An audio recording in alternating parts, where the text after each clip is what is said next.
And now it is my honor and privilege to introduce our speaker for today. The Rev Andrew Bozeman of Cheektowaga. He is a veteran of the U.S. Air Force, and he has been a member here at the First Spiritualist Temple since 1/20/20. With 2020, look at that. Yeah. You're coming up on a year, too. He was ordained in 1982 by the Church of Amron in San Francisco. In 2018, he received his Bachelor of Metaphysical Sciences degree from the University of Metaphysics in Sedona, Arizona, where he received his ordination into International Metaphysical Ministry. He is currently working on his master's degree. He lives with his wife Sandy and their cat Apollo in Cheektowaga. Andy and Sandy have lived in San Francisco for over 35 years before they returned to Buffalo, Sandy's hometown, in 2018. Andrew is originally from Chicago and has 2 adult sons, one who is in Orlando, Florida, and the other in Des Moines, Iowa. Andrew has lived a very active and productive life, working for many different agencies and people, many of them on the West Coast. He has experienced both prosperous times as well as very uncomfortable times in his various roles throughout his life. He has worked in advertising, screenwriting, computer programming. He taught meditation and self-esteem to prisoners. He eventually retired as the Director of Technical Training for the City and County of San Francisco, then went on to create the Functional Forgiveness System to help people access and apply the energy known as forgiveness. Last spring, he taught this workshop here in our church. He also teaches a workshop entitled Working with Angels. Andrew has written 2 books and recorded an angelic meditation tape. Today's topic for Andrew is how spiritual awareness changed the way I see the world. So please, if you would open your hearts and minds to the words and wisdom of Andrew Bozeman. Good morning. Good morning. Today I'd like to talk about how spiritual awareness can change the way we see the world.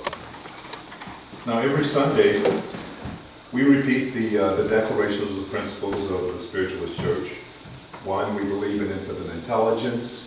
2, we believe that the phenomena of nature, both physical and spiritual, are the expression of infinite intelligence. 3, we affirm that a correct understanding of such expression and living in accordance therewith constitutes true religion. So here's what those statements have come to mean to me. In my distant past, I used to be a very competitive, passive-aggressive person. Let me illustrate what I mean when I say passive-aggressive, competitive. If I was walking down the street and someone walking faster would pass by me, I would speed up my pace and catch up with them and regain the lead. There was an occasion or two where I must admit I actually passed by the building I was heading to as I was trying to win the race. Of course, participating in sports would have probably satisfied that drive, but my body in my early life had difficulty making all its parts operate in sync. I was pretty clumsy and uncoordinated. I had trouble catching baseballs, dribbling basketballs, or even running without tripping over my own feet. As for the passive-aggressive part, I learned early in my life that being one of the few or being often the only black kid in the area meant that I was considered a problem to be dealt with. So even if the other kids didn't like each other, they could all agree on one thing: they didn't like me. So rather than aggressively pursuing leadership roles, I learned to survive by becoming the indispensable supporter and trusted advisor.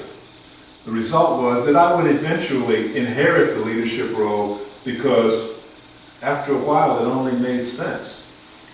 But the downside of that approach was that holding myself back like that was very frustrating. So by the time I was 30 years old, I was on the verge of an ulcer. Stomach cramps and severe headaches were an everyday occurrence in my life as a result of the stress of the internal war of holding myself back. Things began to change for me in the 1980s when I got to San Francisco and began my spiritual training.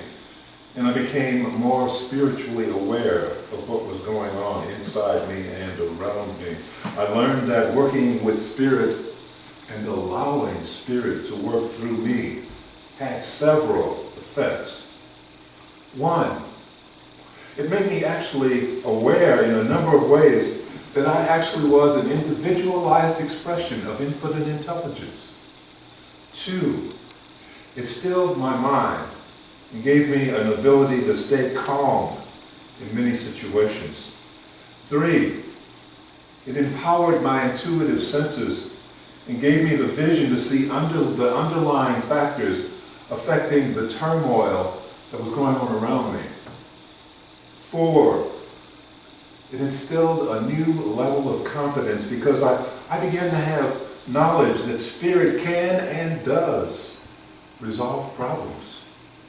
Five, it created a sense of expectancy because it brought synchronicities that could deliver opportunities to me. Six, it charged my aura with an energy that brought the power to transform situations by my very presence. One of the most important things I learned in my spiritual training is that the ability to shut out the chaos of physical reality is critical. You see, your mind and spirit have to be quiet in order to access your spiritual connection to infinite intelligence. So taking time out, space out, to access your higher self is important. And as you access your higher self more and more, you begin to then notice an increased ability for equanimity. Equanimity is defined as a state of psychological stability and composure, which is undisturbed by experience of or exposure to emotions, pain, or other phenomena that might cause others to lose the balance of their minds. Because of this increased equanimity, I was able to see that acts of anger and hostility that people commit were actually expressions of fear. Fear is that overriding sense, the dread that plagues our society and is fed ceaselessly by major media. It's being sold all the time. Alarm, alarm, screech. What do they call it? The screecher meter. Eventually, because of the growing level of peace within my aura, I began to discover that my very presence could change situations. I remember several years back in San Francisco walking back from lunch with a few of my coworkers down Market Street in San Francisco. We were passing an area around Powell and Market where homeless people hang out. Suddenly, in that group, one of the homeless men pulled out a large butcher knife and began angrily threatening them to kill the man standing in front of him. It was a pretty ugly situation. But my higher self saw something in that man, the man with the knife. And before I knew it, I was standing next to him. I had walked in through the crowd and up to this man, and I said to him, "You don't want to do that." And he looked up at me and he said, "Who the F are you?" And I said, "I am someone who cares about you, and I know you don't really want to hurt anybody." He stared at me for a minute. I could see that he was confused and disbelieving. It's like, what is this? Who is this? But finally, he lowered his knife, and he began to talk to me, and he began to tell me what was bothering him and why he was so angry. And eventually he gave me his knife. I told him to leave before the police came. Now my coworkers were shocked by what was happening and what I had done. But the truth was, in that moment, I was not really in control. I was not really myself. At that moment, I was an instrument of spirit. Throughout that whole incident, I was in a state of mental peace. And the words I spoke came not from my mind, but came from a space deep within me.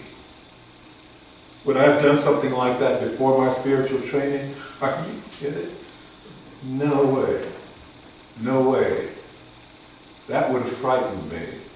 I wouldn't have known what to say. If I had been there and said something, I probably would have made the situation worse. No, something inside of me, spirit inside of me, saw what needed to be done, and it took over and brought it to bear. Now, another thing I learned is that forgiving myself opened me to a deeper level of spiritual awareness. You know, this is all being taught to us as we expose ourselves to Spirit and as we allow Spirit to move into us and elevate us.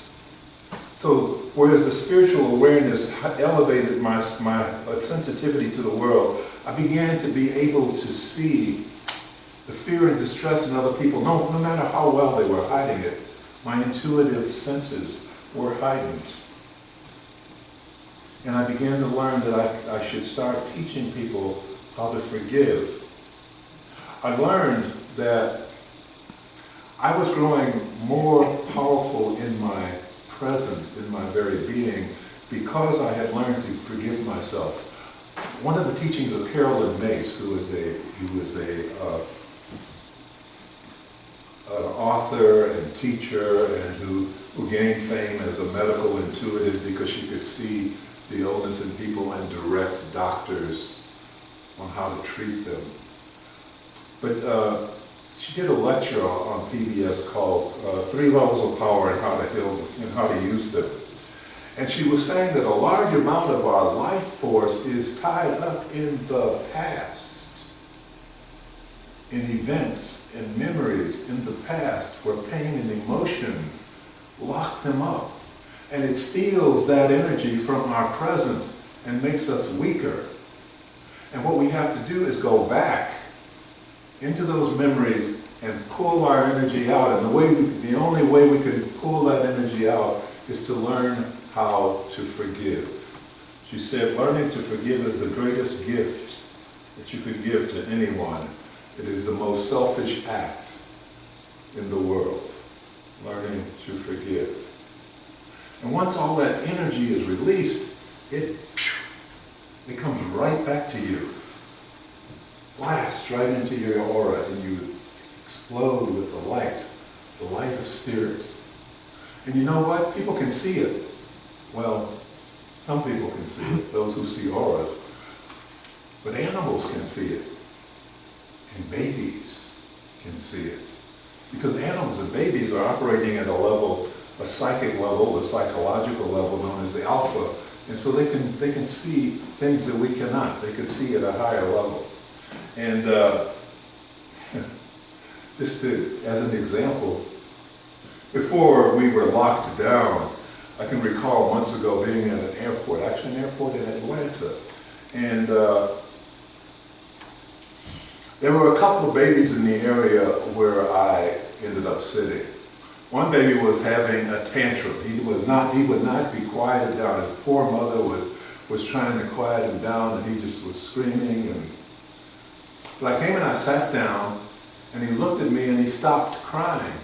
And he just stared at me. And then another baby on the other side also stopped fidgeting and stopped and stared at me. And they stared at me the whole time I was there until finally I got up and got a cup of coffee. But you see what happens when we begin to work with Spirit, when we begin to elevate ourselves into the world of Spirit. Our aura begins to turn a blue. Whereas most people's auras are kind of greens and reds and muddy. What happens when you begin working with Spirit is your aura lightens up and begins to turn blue, and babies are fascinated by that. Spirit also brought me synchronicities, coincidences that aren't really coincidences. And those coincidences have provided me wonderful opportunities throughout my life.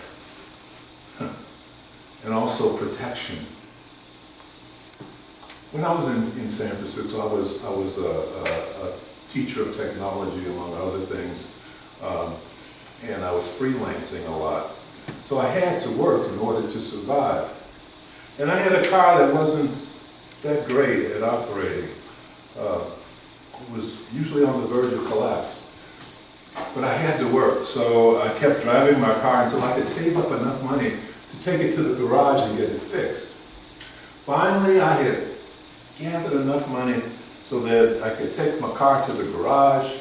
And one evening, I was able to take the car to the garage and drop it off in front of the garage, because since I didn't have a way back, I had to have somebody give me a ride. And the only way to get a ride was after somebody was working. So the garage was closed. I left the car in front of the garage, got a ride back home. Next morning, I called the garage to see how the car was doing. And the mechanic says, "Oh yeah, how did you get that car here?" I said, "Well, I drove it and parked it." He says, "Nah, come on now, you didn't drive that car." He says, "If you tried to drive that car, it would have exploded." He said, "From the looks of this car, it's been in bad shape for a while.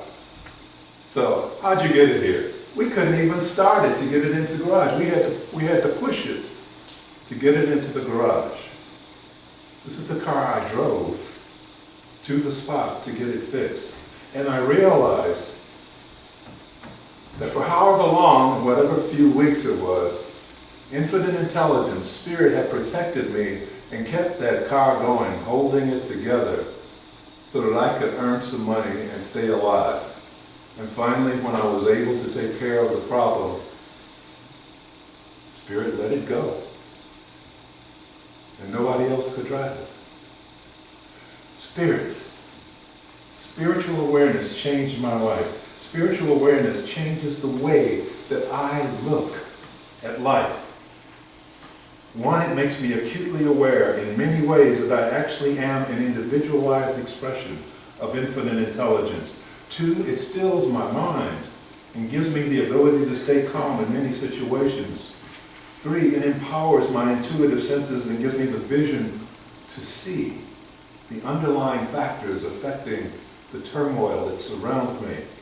Four, it instilled a new level of confidence in me as I began to have knowledge that spirit can and does resolve problems. Five, it created a sense of expectancy because spirit brought synchronicities, and with those synchronicities came opportunities. Six, it charged my aura with an energy that brought the power to transform situations by my very presence. The point of this talk is that the first three principles of the Spiritualist Church are more than just a set of words. We believe in infinite intelligence. We believe that the phenomena of nature, both physical and spiritual, are the expression of infinite intelligence. We affirm that a correct understanding of such expression and living in accordance therewith constitute true religion. Infinite intelligence is always with us. Not just on Sunday, not just here in the church, but every minute of every day. It is over us, under us, around us, and through us. Wherever we are, God is. If we allow infinite intelligence to do so, it will guide our lives and protect us in ways we cannot even imagine. So, in closing, I ask you to remember the words from the book of Luke, chapter 17, verse 21. Behold, the kingdom of God is within.